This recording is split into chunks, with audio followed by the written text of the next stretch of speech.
মৌমাছির দল সরাসরি ধোঁয়ার উৎস লক্ষ্য করে উড়ে গেল। হারুন শিকদার আর তার চামচারা কিছু বুঝে ওঠার আগেই মৌমাছির জাল তাদের ঘিরে ধরল।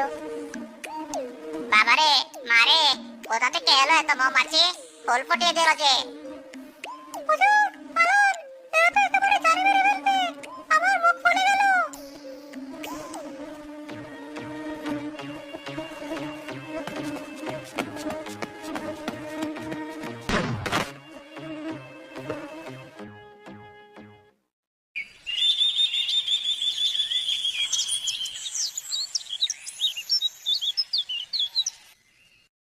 সকালে হারুন শিকদারের ঘটনা পুরো গ্রামে ছড়িয়ে পড়ল।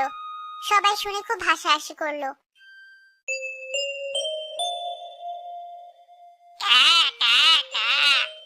দেখেছো চাচা, মৌমাছিরা কেমন শিক্ষা দিয়েছে? হারুন শিকদারের মুখ দেখলে তোমার হাসি থামবে না। প্রকৃতি নিজের সন্তানদের রক্ষা করতে জানে কাক, লোভের ফল কখনো ভালো হয় না।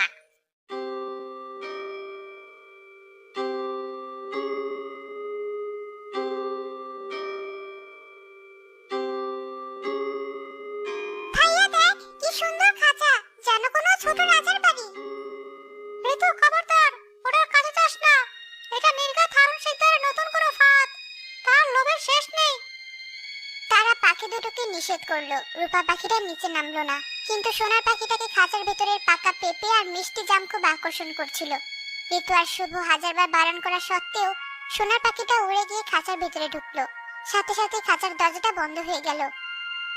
ভাইয়া, আমাদের সোনার পাখি!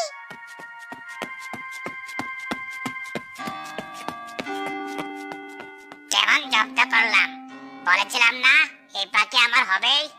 সোনার পাখি সোনার কাছেই থাকবে। চল নিয়ে চল এটাকে।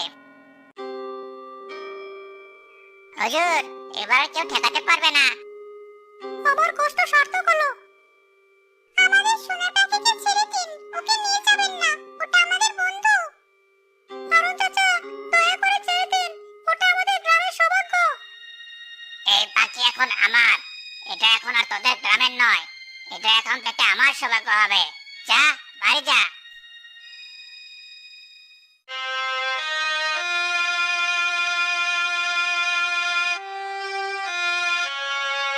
লোভের আগুন মানুষকে অন্ধ করে দেয়। হারুন শিকদার নিজের সর্বনাশ নিজে ডেকে আনছে, কিন্তু আমরা কি করব? তার ক্ষমতা অনেক। আমাদের সোনা পাখি চলে গেল, এখন রূপা পাখিটা একা কি করে থাকবে?